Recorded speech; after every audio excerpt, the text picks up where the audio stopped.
everyone, and welcome to the 6th episode of Viral Banter, the Generation Liberty Forum. Today's show, I am joined once again by 3 amazing campus coordinators from our Generation Liberty team, but I'm also joined by a very special guest. So first up, welcome a very familiar face to the show, Anjali from Macquarie University. Hi Renee, how are you? Very, very good. How are you holding up? Really well. I'm actually quite relieved that quarantine restrictions are easing up here in New South Wales. That's something to look forward to.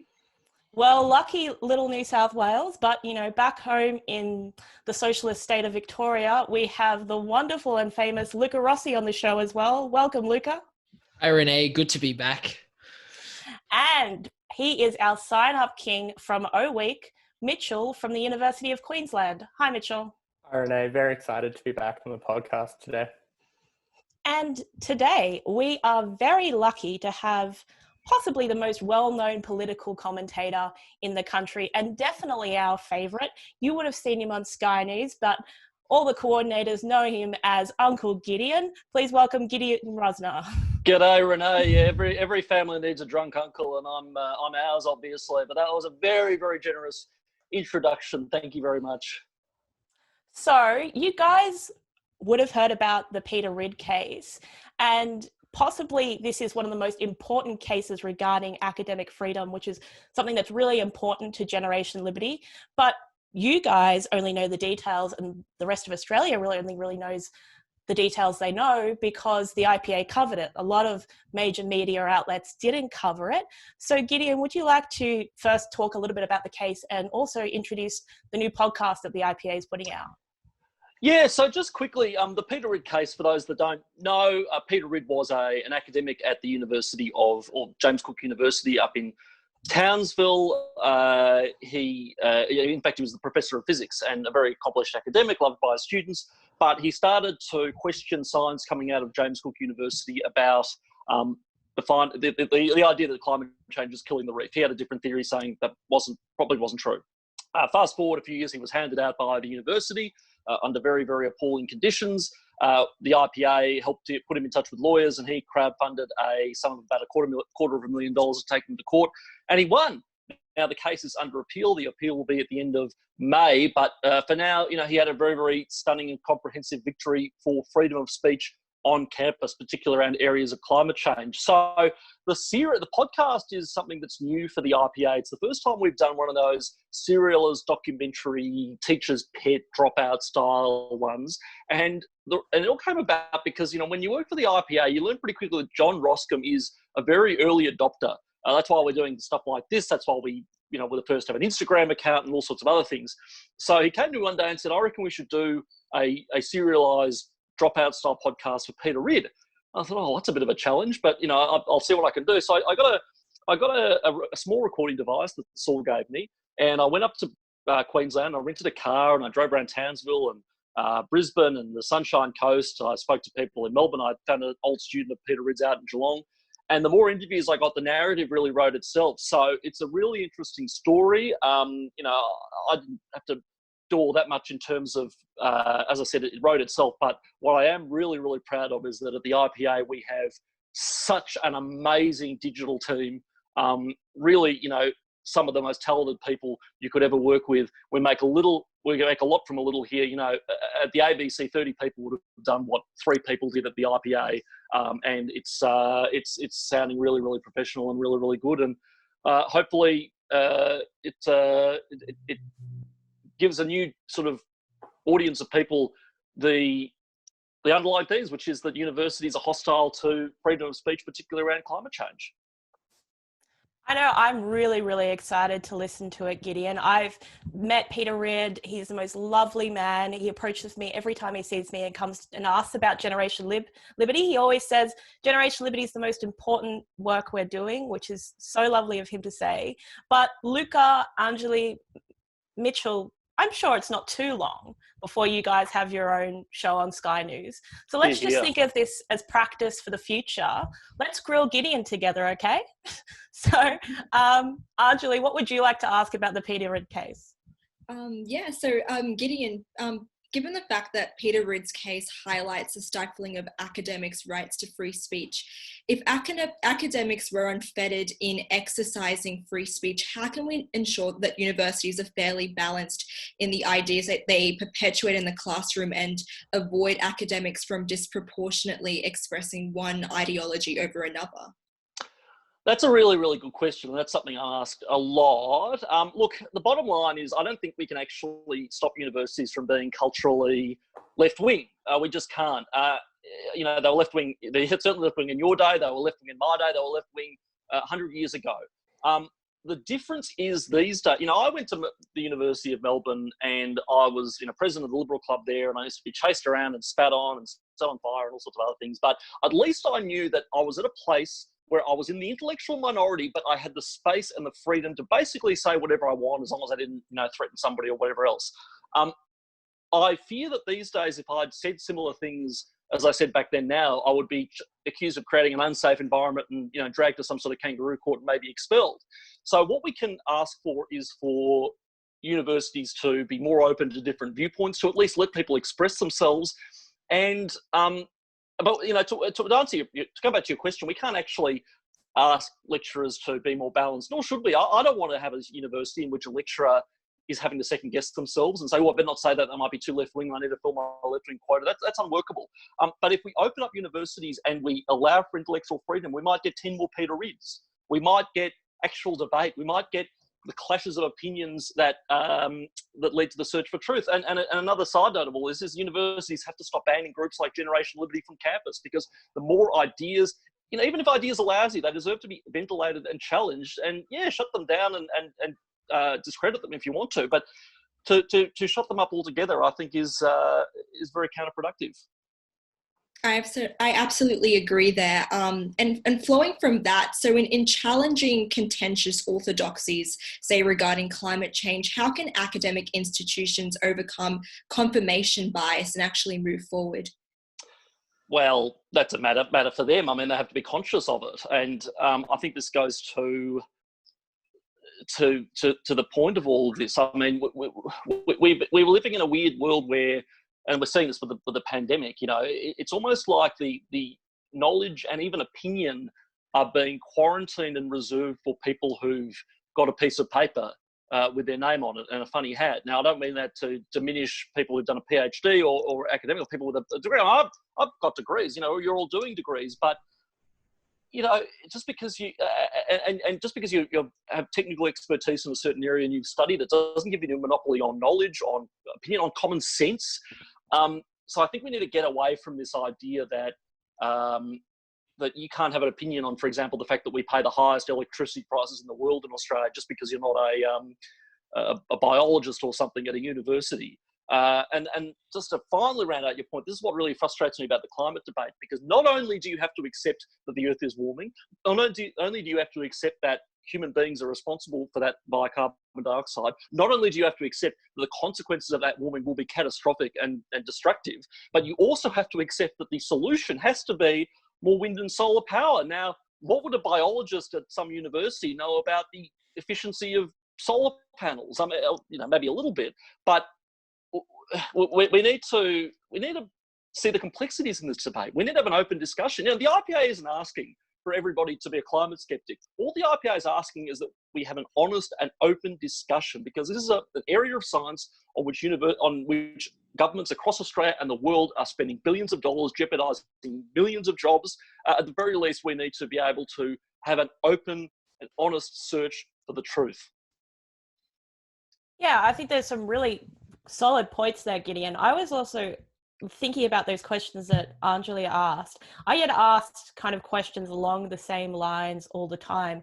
And I always talk about, that there's still great kids in the classroom and ways that we can, alter the university system so it works better.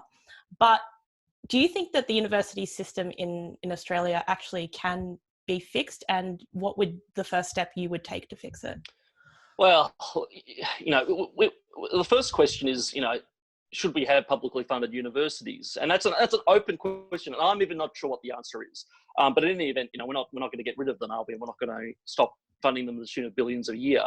So the question becomes, again, I make the point, we cannot tell individual academics what to say and what not to say. I don't think that would be healthy at all. And I've defended people who I vehemently disagree with, whether it be, in particular, the bloke Tim Anderson from the University of Sydney, who put a swastika imposed on a Star of David to make a point about Israel. And that, obviously is something I disagree with as somebody with Holocaust deaths among my ancestors and as an arch-Zionist. But I will defend to my death the right to say it. So what we need to do is just get rid of those mechanisms and those systems of control that university administrators are using to shut down particular points of view. And if they won't do that themselves, we've had this debate with the Robert French Code, I'm the last person in the world to suggest, to be the first to be eager to suggest regulating something or legislating something. But if they fail to do that on their own, it might be time for legislation, because the Australian government gives billions of dollars a year to universities to be open squares of intellectual inquiry. If they can't do that properly, then at the very least, among all these other issues, the taxpayer is not getting their money's worth. So there is, a failure. These organisations are not doing what they are designed to do, and we might need to fix that at a higher level, sadly. Yeah, I think there's some really good points there, looking at, if you're not going to uphold free speech, maybe we don't give you the funds. Also, I think fee deregulation has been something that hasn't been brought up again since it was first raised a few years ago. And a lot of young people seem scared of the concept of fee deregulation, $100,000 degrees, or they're going to treat us as consumers. I always think, as a consumer, at least you can ask for things. I think right now the university students are getting robbed because it's a system that's not actually catering to their needs. It's catering to the needs of virtue signaling academics. Nobody wants to do, in the words of Ben Shapiro, queer dance theory. Everyone wants to do basic history subjects and the solid foundation subjects, and they fill up, but the wants for the students aren't taken into account because they get the money no matter what. Yeah, I mean, if I could do an analogy, I guess because it's so regimented, a university should be, to use a really stupid metaphor, a buffet, a smorgasbord of ideas. God, I feel like such an idiot saying that, but it should be a free and open and bountiful place of weird and wonderful ideas and everything else. But the way it currently is, it's like a government department. It's like Vic Roads. You get what you're given. So we need to work on that. Yeah, you bring up an interesting thing about fee deregulation, and this is way off topic. This has to go with the whole international student debate that's going on now. But I always say one of the worst things that the Rudd government ever did was abolish domestic full fee places. When I went to university, you could get a HEX place if you got a certain amount, a certain mark, and I did, and most other people I know did, got in on a HEX place. But if you got under the ATAR, or the Enter as it was known then, you could pay a lot more in full fees and get the degree. Now, Rudd abolished that because, rightly, he said that's inegalitarian. Why should you be able to pay your way into a course that you didn't get the marks for? But what that did was cross-subsidise the education of HEX places. And with that income, universities have had to cram in as many international students as they could. So I think we should think about bringing back full fee domestic places, not because I think it's a particularly worthwhile thing to do, but it's just a funding source for universities. I mean, if you're stupid enough to pay for your idiot son to get into a law course that they aren't smart enough for, then a fool and their money are easily parted. What the hell's the difference? Also, I knew people who did go in, so people who are older than me who did get in because their parents paid for it, and they weren't that far off the mark. They didn't let someone in who was like 12 points less. It was like 2 or 3. They're not. Generally, they are actually capable of doing the course as well. So you should have that option. Melbourne, law, when I did it, was like 99.4, and as in a HEX place, and I think to pay your way, and you could get 98. So it's not a huge difference, but yeah. Yeah. Mitchell, what questions would you like to ask Gideon? Yeah, so Gideon, in light of the Rid case, how should society deal with the off-sided consensus of scientific opinion, which is said to exist when it seems to be so often the case that it doesn't? All we can do is point out that there isn't a consensus, and there are certainly a lot of scientists who feel a certain way, but there are a lot of scientists who disagree with that. The problem that we have, those of us who tend to be a little bit more on the skeptical side, is that, for every Peter Rid who speaks out, there are probably 10 who aren't. How many other people, and this is something that's explained on The Heretic by, people, universities have systems of control and management And it's not just universities, frankly. It's a whole. I mean, I experienced this. Well, before the pandemic knocked it off the news cycle, I experienced this every day. I was a denier. I wanted to kill polar bears and all sorts of other silly things. We just have to hold our nerve and be calm as well. We have to not take the bait and get into a yelling match. And I say this as somebody who lives on Twitter, but we need to just calmly say no. I can't even think of a bloody example of a fact check that you could lob out on any given day. But we just have to hold our nerve and keep pushing and keep encouraging others to go forward and show a bit of solidarity, comrade. And Luca, I feel like you definitely should be interviewing Gideon. I think you're gonna take his job at some point in the future. So what did you like to ask, the person you're gonna take the job from? Look, let's not count on that. Are you the new head of the HR committee, Renee? Yeah, definitely. We'll see what happens. But I do. So you have talked about, academic freedom in the universities, in the universities. And I think Anjali has kind of touched on this as well. And you have as well about how universities are supposed to be this buffet or smorgasbord of freedom, as you said. So following on from that, what do you think the repercussions would be for young people if there were? What would be the repercussions for young people if there was, that open sort of idea? Do you think young and even at a more basic level, why do you think the Peter Ridd case is so important for young people to know about? What do you think that will tell them about their universities and what should be changed? I guess as well, what is important for young people is that, academics are very smart people. They've studied for a very long time. They have great technical expertise and they're there to be learned from, but they're human beings like you and I are. They have the same, a lot of them have confirmation bias like many of us do. A lot of them, mix in the same circles as other like-minded people. What a university lecturer or tutor or anybody else says, or what I say for that matter, is not the be-all and end-all. Be open-minded, be independently minded, read everything that you can. One of the things that frustrated me about, and this is why the legal profession is such a rotting carcass of an industry, especially when the economy hits the bricks, is because, law students were the worst when I was at university. They thought because they had to be smart to get into law, that their lecturers must have like godlike intelligence and must know everything.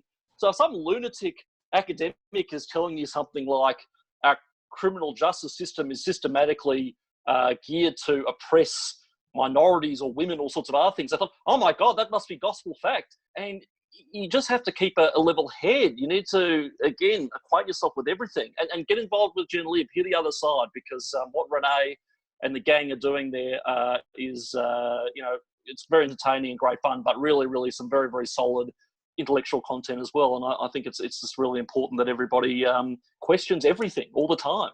But a libertarian like me would say that. Well, I think it's a fair enough point. And as a current law student and art student, I can guarantee that is exactly how it is now. Don't worry, you're not missing out on too much. But following on from that, considering that there is such a large group of people who are unwilling to think for themselves and take, whatever is said on the news or whatever is said from their favorite commentator as gospel, what has been the response from these people who are unwilling to think about the Peter Ridd case? Seeing as you live on Twitter, what's been the response to you or to the people involved with the Peter Ridd case in general? Oh, look, nothing that I haven't seen before, honestly. I mean, it's I'm just trying to think back because I did a sort of a broadcast every day outside the courtroom last year when the hearing was on, and it was the usual stuff, climate denying, fossil fuel loving, you want to kill us all. The IPA is a terrorist organisation and should be banned. I mean, all this kind of garbage. But I think the worst thing I've ever heard a climate activist say didn't even happen to me, and I hope I'm not, talking out of turn here. It happened to a journalist at Sky named Charlotte Mortlock, who is not, I don't think, a right-winger by any stretch. I don't know what her political views are. She's a very professional journalist and really is a very straight reporter. But she went to the Extinction Rebellion or the Strike for Climate, one of those things, and they asked, well, who do you work for? And she said, Sky News. And one of these people said to her with a completely straight face and with complete sincerity, I hope you can never have children. I mean, what a terribly appalling thing to say to another human being. And, we disagree with each other. Of course we do. But, we don't have to be so unkind at the same time. I mean, I slag people off and do a few Trump nicknames and everything else. But a lot of this stuff is just so overheated and bad. I mean, if we don't talk to each other, then we're really going to become a very troubled and very angry and polarized society. Yeah, I think that is a really weird thing to say to her, especially since weren't they all on that don't have kids bandwagon anyway? So wouldn't she be helping the environment? Oh, maybe it was practical environmental advice. Okay, yeah, okay. Maybe. I didn't think of that. I didn't think about that angle. Recycle, drive a hybrid car, and don't have children. I mean, that's the way these people think. You might be right. Yeah, I doubt it, but but talking about some of the work Generation Liberty is doing, we are actually at the start of doing some research into how university fees are spent, including the SAF.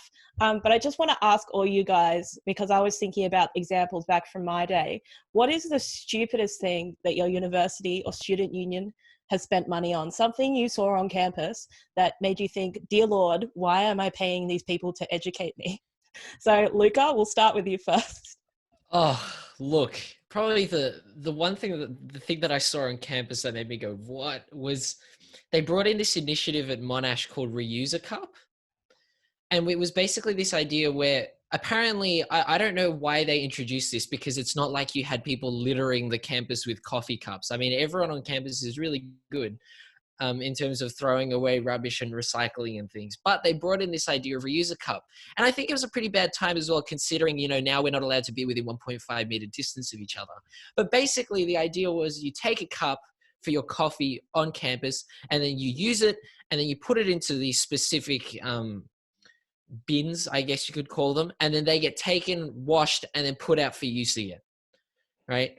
And what made it feel so pointless to me was that it just didn't seem to be dealing with any specific issue. There was no issue with littering on campus. Monash campus is actually, at Clayton campus, is really clean on the whole. And it just seems to be another way where they're spending money that I don't have the choice about paying.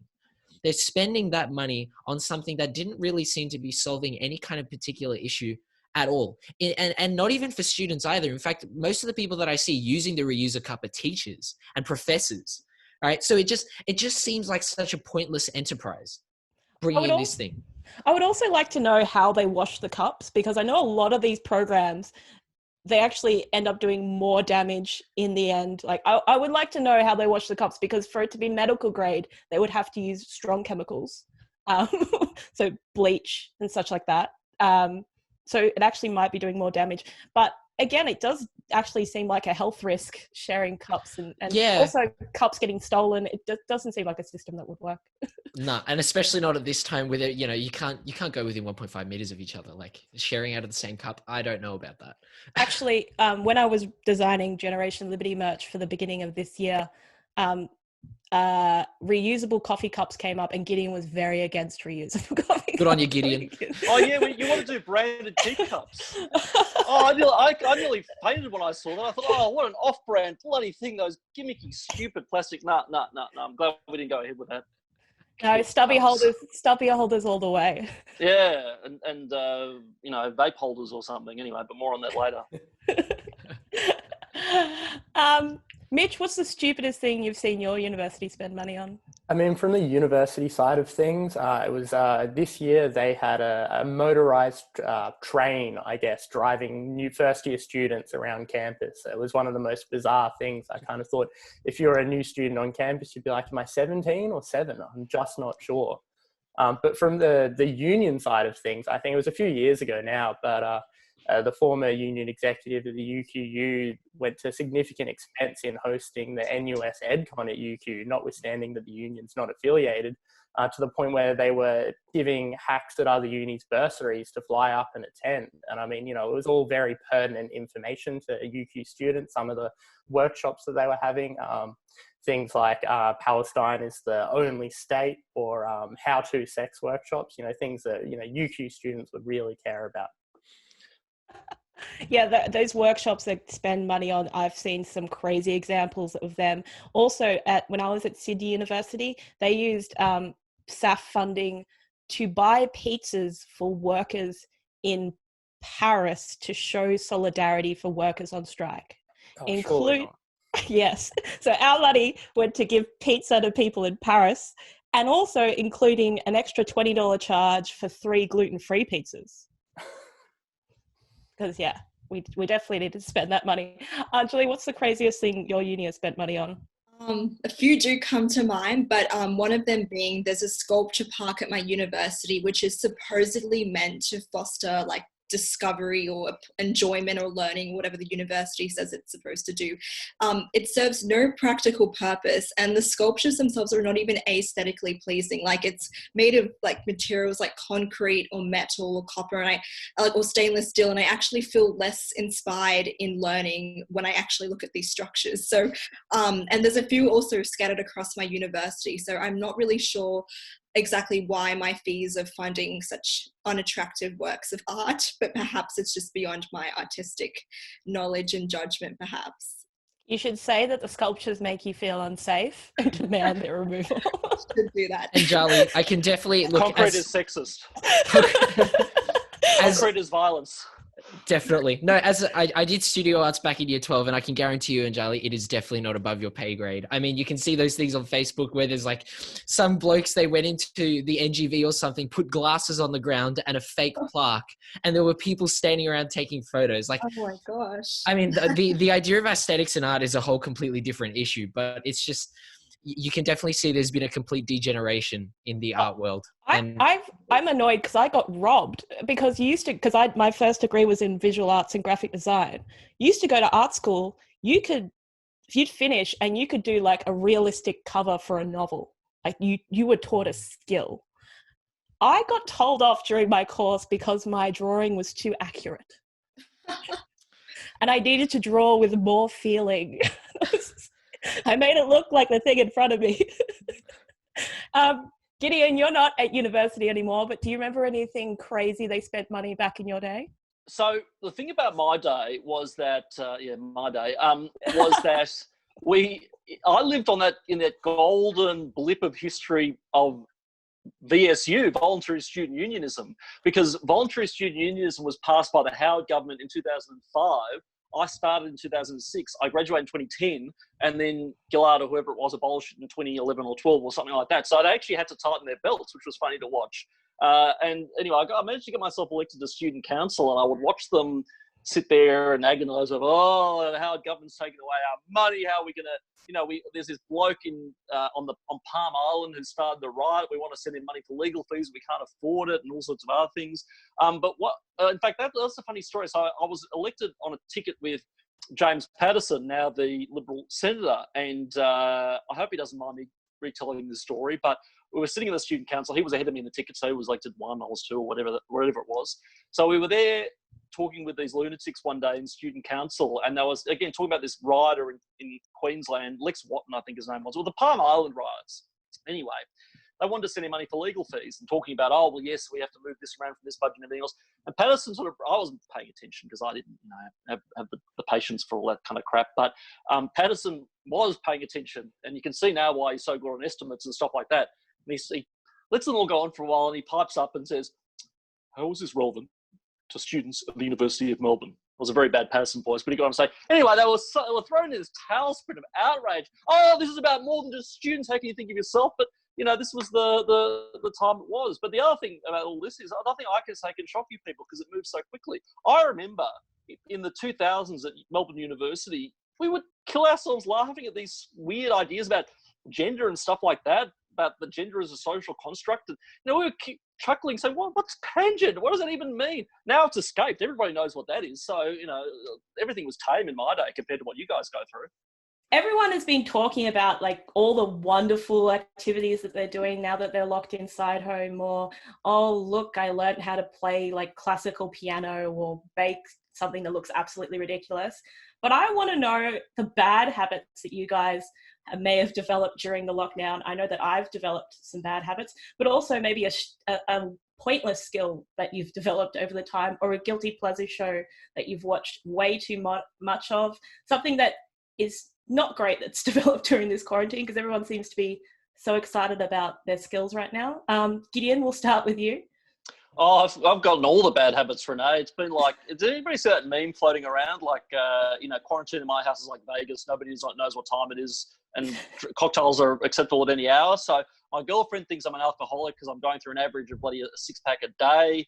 I've gotten hooked on vaping of all the damn things. I've been sitting around vaping, which is fantastic. I might say a very, very wonderful technology that the Australian government should absolutely legalise. But the plus side is, because I've got a really weird sort of brain, I've got weird circadian rhythms where my brain starts getting going at like about 10 p.m. at night, so I don't get to sleep till 2 most nights. So I've been able to sleep instead of waking up at 7, I've gone till 9 o'clock. So I'm sleeping actually better now than any point in my adult life. So I've been reasonably productive on top of that. Good to hear. And Mitch, what about you?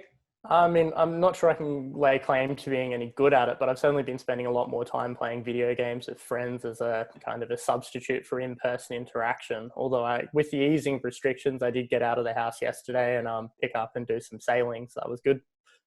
That sounds good. Yeah, I've been spending a little bit too much time gaming. And though the game that Zach always wants to play with me is Trivial Pursuit, which is the 2-player on the Switch. And he's the most infuriating person to play Trivial Pursuit with because he always wins. I've beaten him twice. Now. My husband's a historian. I think I've mentioned that on the show before. Renee, you know what we should do? Bring your console or whatever it is into the office when this is over, hook it up to the TV in the boardroom, and on a Friday night, we'll stay behind, put it on a few drinks, and watch Bushy and Zach go at it, because that would be a death match like I've never seen. Bushy versus Zach on Trivial Pursuit. Yeah, Zach versus Bushnell. It's going to happen. We'll probably film it. Yeah. Can we take bets? I want to bet. I want to up in a book on it. Yeah, betting will happen. But also, let's see, Luca, have you developed any weird habits? Yes, actually, and it's got to do with video games, but specifically, I don't know if any of you guys remember the good old Minecraft. Those are the good old days. Jumping back on the craft with some mates as well, as Mitchell said, as a substitute. But one of the interesting things that we've done is we've gotten to a stage now where we basically live in a post-scarcity society. Like, resources aren't scarce anymore. So what we've done is we've had to establish legal principles for our server, which was quite interesting. It was quite an interesting exercise because it all came out of one specific case. And we basically established all of the basic principles of our Minecraft server, and it took us a solid 2 hours, I'd say, of discussion. So I think that was probably one of the wackiest things that's happened, just being able to apply, the law basically in a Minecraft server, which was definitely quite interesting. That has got to be like one of the most Generation Liberty things ever. You're going on Minecraft and you're like, okay, what laws, and also how are we going to build society? You made it an academic exercise. I quite like it. We really did. And Anjali, have you developed any weird habits during this time? A few bad habits. I have to say I did play a bit of Minecraft in this quarantine period, but I would say I'm a massive fan of Downton Abbey. I've been having just reruns of that in the background as I've been trying to write my thesis for uni. Probably not a good thing, but I don't know, I find a source of comfort in, I guess, watching the lives of the British aristocracy. But yeah. I think, my major problems have been, gaming. I've got way too good at the South Park game. And then I think another problem is I think my husband may burn my onesie by the end of this quarantine. Because I ordered this onesie from like Norway, and it's triple lined, and I just put it on the start of the day, just like, Churchill would put on his romper suit when he was down below. And I'm just like, lock in for the day and don't wear anything else. And I really think he hates it. No, Renee, the South Park game, I was actually at my grandparents' house last week, and they actually have an OG box, the official PC game. I don't know if it works, like back CD-ROM, but they've got on it like online connectivity and stuff. So it's like, I'm going to have to crack it out and see if it works. It probably won't, but I think this will definitely be something to try. If not, you could probably sell it. It's probably worth it. Yeah, probably. I mean, it's the original one. So like, we'll see what happens. We'll see what happens. Yeah. So everyone, I would like to thank you for being on the show today. And thank you for all your contributions. I think it's been a great chat. Gideon, would you like to put in one last plug for our great new podcast, The Heretic? Yes, happy to. It is available this Friday, the 15th of May. I'm not sure when this program, this podcast is going to air, but Friday, 15th of May, it will be available for all IPA members. So if you're interested in joining, and for God knows what reason you're not already a member, go to ipa.org.au/heretic offer. That's HERETIC offer. But you should join anyway because it's $22. It's the you can get a pint of beer for just less than that these days in some areas of Melbourne. But for everybody else, it'll be available on iTunes, Spotify, and YouTube sometime late next week. Awesome. Actually, and as Generation Liberty members, you will still get access to that. And if you are not a Generation Liberty member, you should go to generationliberty.org.au. And it's only actually now, Gideon, it's $10. I negotiated down to $10. It's like nothing. Well, these are tough economic times, Renee. We need to tighten our belts. Well, it's a great deal. You'll get a box of merch that's probably worth way more than $10. You'll get free books, invites to events, and you'll get all the updates on Viral Banter. So thank you, Luca, Anjali, Mitchell, and Gideon for being on the show today. And cheers. Thank you. Stay happy, stay safe, and stay free. Bye.